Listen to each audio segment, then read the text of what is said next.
What's up guys, and welcome to the very first video on Hunter's Exotics. Assuming everything goes well tonight, hopefully it isn't the last. Today we're going to be setting up an enclosure for the infamous Latrodectus Mactans, or more commonly known as the Southern Black Widow. Now this goes without saying, but to anyone who is maybe planning on handling one of these spiders or setting up a Black Widow enclosure for yourself, please use great caution. The Black Widow's venom is extremely potent and potentially deadly. And at the end of the day, if you get bit by one of these, it will leave you in the ER. Dry bite or not, these are extremely, extremely dangerous spiders. Keep that in mind. Now, with all that being said, let's get into it. So I actually got quite a few different things for this build. The first thing I got was a 1.5 beta view aquarium. I don't know if they purposely didn't label this beta fish aquarium because this is actually considerably too small for a beta fish, but that's a different topic for another day.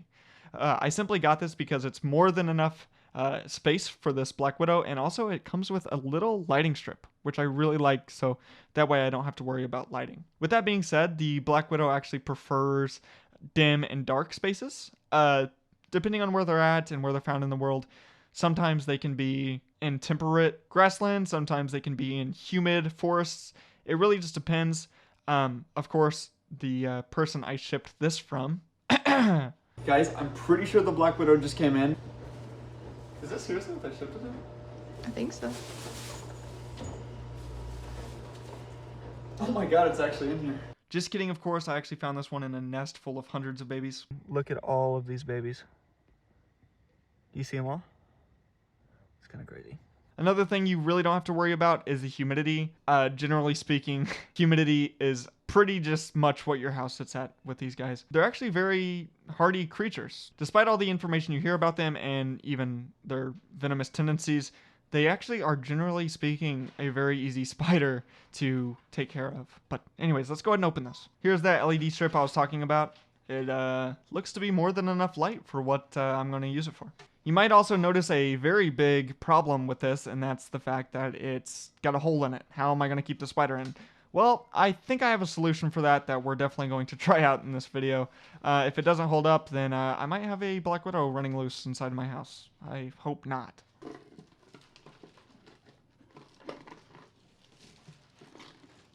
Why am I having... Okay, why am I having so much trouble pulling this up? Okay, I have actually no idea why I'm having so much trouble pulling this out. Okay, there we go. Thank God. No, it's still stuck on there. Okay, and now the crotch cam. Okay, this is so bad. I don't like this reflection at all. I'm sorry that you're getting a crotch cam right now. It's completely unintentional, I promise. But anyways, now that we got this nice little tank, I think it's time to set it up. What do you guys think? Woo, set it up. Yeah, woo. What did I do with the other Walmart bag? What the hell? Oh, there it is.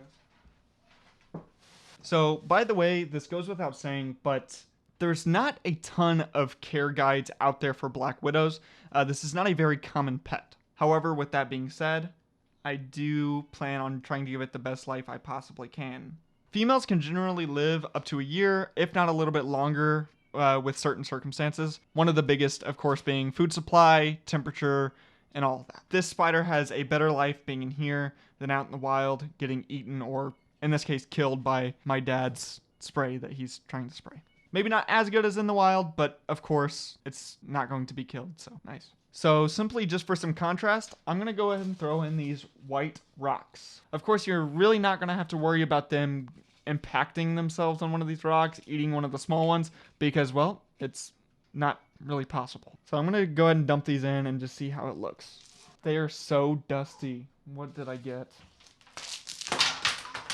I just spilled them everywhere. Oh my god. Is that working even? No, it's really not. If you plan on replicating this build, I highly recommend you just get aquarium substrate. This is like the most nasty rocks I've ever used. However, I do think that will add really good contrast to just honestly the black and red of the Black Widow. So I think that will look good. And another thing I want to add for contrast is some sort of cardboard paper just on the back, just to give it a more defined look. Now, my simple solution to this is just using tape on the outside. Of course, you don't want to put any tape on the inside, just because simply the spider will get stuck to it and potentially leave you with a dead spider. So you don't want to do that.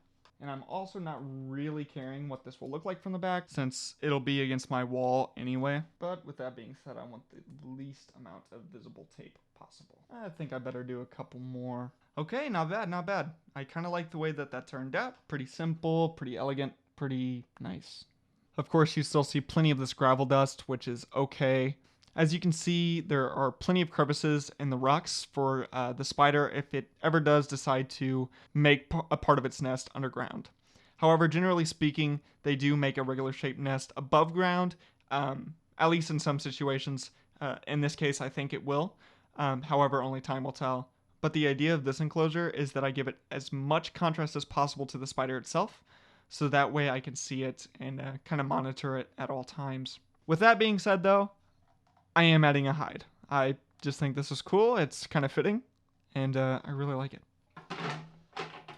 I honestly think this looks really cool. I'm going to clean it up a little bit more and show you guys the finished result. And I honestly think the spider is going to look kind of badass in here, so I guess we'll see.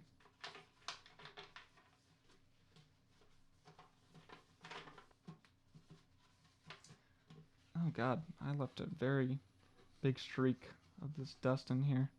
Now, this goes without saying, but there are, of course, better enclosures out there. I can actually link a few down below. I generally set up bioactive enclosures for all of my reptiles and amphibians, with the exclusions of a few. However, in this case, the spider really wouldn't benefit from having a bioactive enclosure. In fact, spiders in general are really low maintenance, which means that certain spiders will make good pets for beginners. Okay, I really like the way that this looks. Now, we do have one more problem you guys may remember from the beginning of this build, and it's this hole. I think the solution I'm going to do is just really securely tape a piece of this cardstock on the top of this. Now, it will unfortunately look a little bit ugly. However, there will be no exposed tape, so the spider can't get itself stuck or anything crazy like that.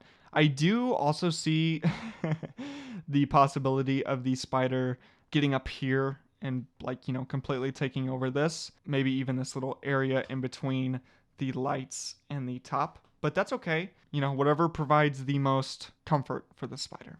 But with that being said, I think we're done. So onto some footage of me actually releasing this thing. Alright, so I did a little bit of modification to the tank. I added some twigs and stuff. Hopefully she'll just get a little head start building her web. If not, at least it's just some comfort. She's currently at the top of this water bottle up here. I'm going to try to get her out as painless as possible, especially on her. We'll kind of see how it goes, but I'm going to slowly try to do this. I do need both hands for this, so. And, yeah, there she goes. Off she goes.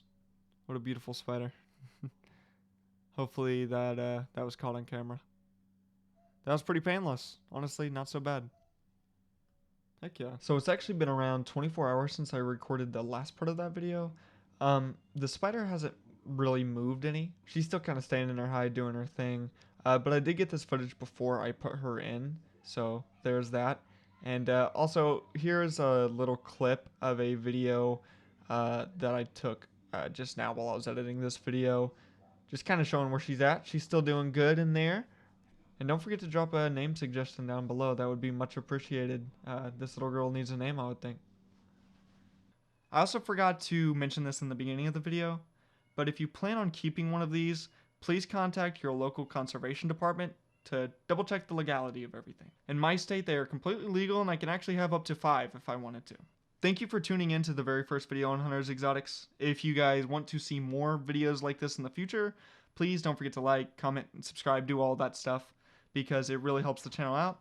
My goal for this video is to reach 100 likes. If we can do that, then expect more updates about our unnamed friend, and hopefully even crazier videos to ramp this up.